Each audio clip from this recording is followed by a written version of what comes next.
What's going on, guys? I wanted to give you an update, let you know what's happening. So I've been waiting to post for a while.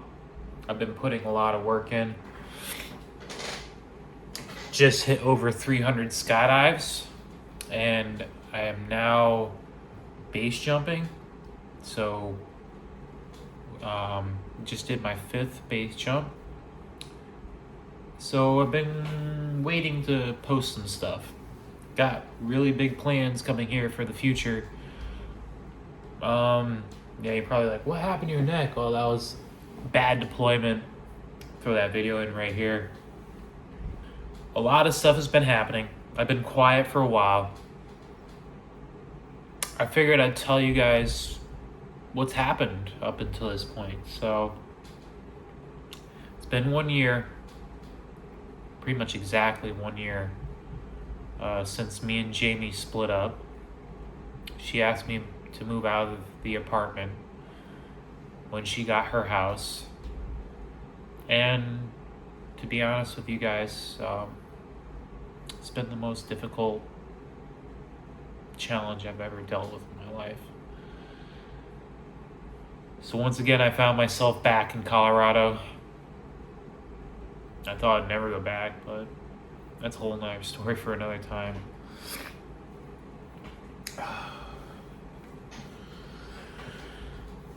Love will make you do some crazy stuff, guys. So it's about a year now. I moved out. I took all my stuff, moved into a 1-bedroom apartment right outside of Mesa Verde. Didn't have cell service, nothing. The only way I could talk on the phone, I had to get Starlink. So I remember that place was so cold. There was no heat for the whole winter, and there was like holes in the wall, and you could feel the wind blow through when it was windy outside and snowing. I remember I'd come home from work and I just keep my winter jacket on, and I just, eat my food and go to bed, because I had a little space heater in my bedroom. I would just close the door, and it would be the only way to keep the place warm. Yeah, it's been difficult, for sure. In that time, I met James. I met a few people. We made another attempt on Castleton, but my head wasn't in the right space. I just wasn't ready for it. We made the attempt, but we didn't get to the top. I made it further than last time. We got to the crux, but we ran out of water. We ran out of time, and I just wasn't mentally prepared. I always told myself that I needed to get out of Cortez, Colorado. That's where I'd moved. There wasn't the work. It was a trap. There's a lot of challenges. My car at the time had over 280,000 miles on it, so didn't want to get stuck out in the middle of nowhere. It was this whole thing, and I was working on commission. And right near the end of it, the work ran out, and I didn't have work for a month. I went through all my savings, and I realized that I needed to do something to get out. If I was gonna keep this journey going, if I was gonna continue to be Clove Hitch Cory, I needed to get things together. So I made a decision. I started looking for work. I started looking in the Albuquerque area because I had a lot of skydiving friends down there. I also started looking in the Grand Junction area. Part of me didn't want to go back to Moab. There's a lot of pain. Painful memories in Moab.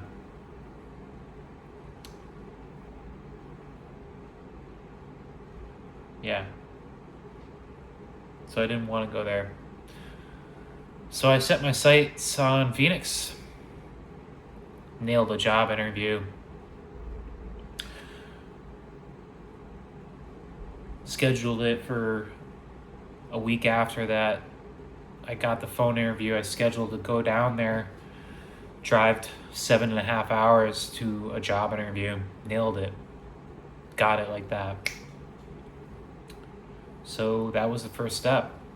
After getting the job, it was finding the apartment. So that's what you see right now, is this place.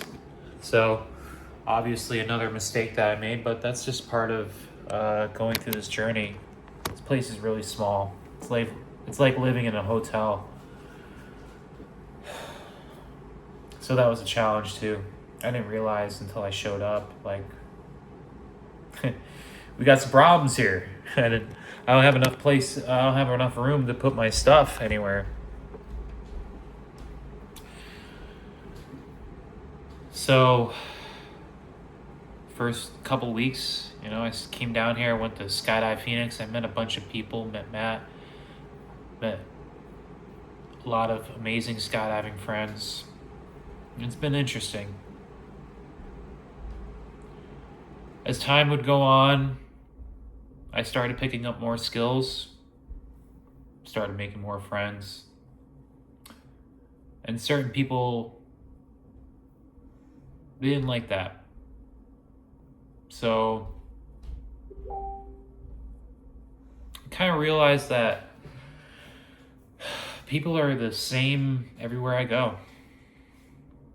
There's jealousy, there's egos, there's negative energy, and I just don't want to be around any of that. So I just started going around at different drop zones. And that's why I went to Eloy with Mike one day. And I just so happened to meet Joey, who is now my base jumping mentor. It was instantly like, oh my gosh, I've known this guy for a while. I was trying to think of how could I ask him to PCA me for my first base jump. So I brought it up, and he was more than willing. I was planning on going to the bridge and doing the whole first jump course and doing that, but then Joey says, hey, I'll teach you. You don't need to go to the bridge. So there you go. It was off to the races. I have a nice job now. I have a new truck. I got rid of the Corolla with the 280,000 miles. The transmission and clutch went, so I didn't really want to do the work. So I got myself a Tacoma.